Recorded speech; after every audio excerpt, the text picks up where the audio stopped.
Lena imfanekiso ye-X-ray yamaphaphu kaDerbylewis. Umdlavuza ususesigabeni sesithathu nosumlalisa esibhedlela izinyanga ezisishagalolunye. Bangaphezulu kweshumi odokotela bavuma ukuthi lo mlisi wabulala uChris Hani nongasathenjwa ukuthi usazophila akadedelwe ngebheyili. The medical parole board agrees that Clive has a terminal illness and that the cancer is inoperable. The only prognosis is that he will die. He's 79 years old. He's in the last stages of his life.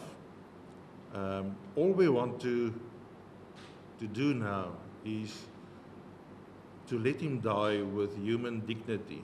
Let him say farewell to his children and his family and die with dignity.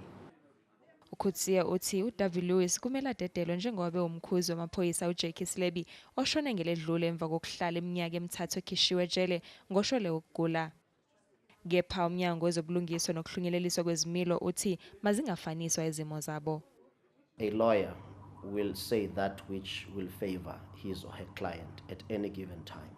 Now this is a very important time for them, so they will say anything that will gain sympathy on the part of the public. And whatever decision minister will make, he will make sure that it's a decision that he can defend 10 years on.